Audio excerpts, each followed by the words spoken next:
আসসালামু আলাইকুম রহমতুল্লাহি ওয়া বারাকাতুহু। সম্মানিত দর্শকগণ, আপনারা কেমন আছেন? আশা করি ভালো আছেন। আলহামদুলিল্লাহ, আপনাদের দোয়া আমিও ভালো আছি। তো সম্মানিত দর্শকগণ, শক্তিশালী শত্রু আঙ্গুলের ইশারায় নাচবে। যে সমস্ত শত্রু আছে আপনাদের অনেক পাওয়ারফুল, ক্ষমতাশালী, তো ওই সমস্ত শক্তিশালী শত্রুকে আপনার আঙ্গুলের ইশারায় নাচাতে পারবেন। মানে এখানে বোঝানো হয়েছে শত্রু আপনার কথা শুনবে, আপনার সাথে শত্রুতামি করবে না, সে আপনার বশীভূত হয়ে যাবে। হ্যাঁ, কেউ যদি এমন জালিম শত্রুর অত্যাচারের শিকার হয় যা থেকে সে কোনোভাবেই মুক্তি পাওয়ার কোনো পথ খুঁজে পাচ্ছেন না,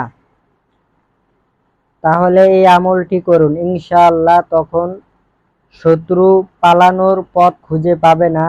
এটি মারাত্মক ধরনের একটি আমল। এই আমলের বরকতে শত্রু দুশ্মন চিরতরে দমন হয়ে যাবে।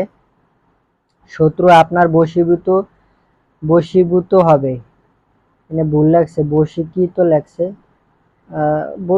বশীকৃত হবে, ওই আর কি, বশ করানো বোঝানো হয়েছে। শত্রু আপনার আঙ্গুলের ইশারায় নাচবে। এই যে এখানে যে নকশাটা দেখতে পাইতেছেন, এই নকশাটা কোন নিয়মে লিখবেন আমি বিস্তারিত বলে দেব।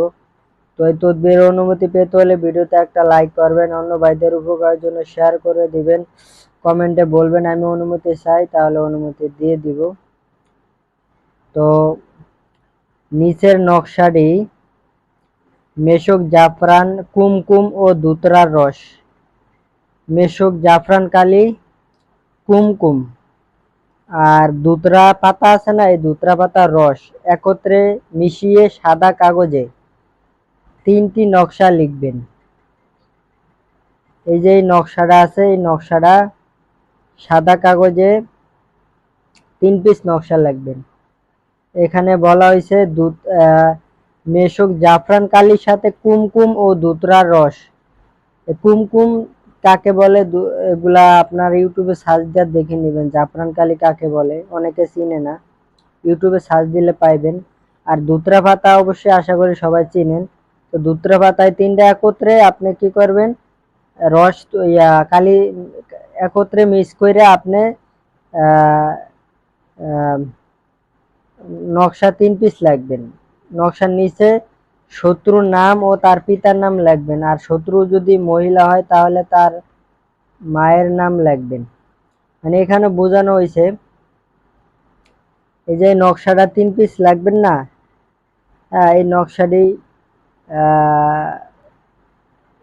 এখানে যদি শত্রু যদি আপনার মেয়ে হয় তাই এখানে মেয়ের নাম লিখবেন, শত্রুর নাম, পরে মাঝখানে বিনতে, বর্ষে বি ন তয়কারেতে বিনতে, পরে মেয়ের মার নাম। আর শত্রু যদি ছেলে হয় তা এখানে ছেলের নাম, পরে মাঝখানে বিন। এই যে আরবিতে বা নুন লেখা আছে, তো আপনারা বাংলায় লিখতে পারেন বা আরবিতে পারলে আরবিতে লিখবেন।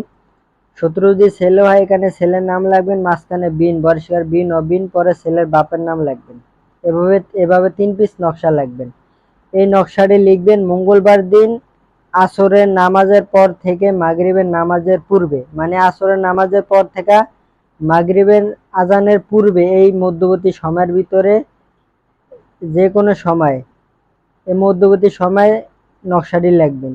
আসর থেকে মাগরিবের ভিতরে, এই সময়ের ভিতরে 3টি নকশা ছোট করে লেখা হয়ে গেলে, এই সময়ের ভিতরে আসর থেকে মাগরিবের ভিতরে 3টি নকশা যখন লেখা হয়ে যাবে বাস করে নেবেন।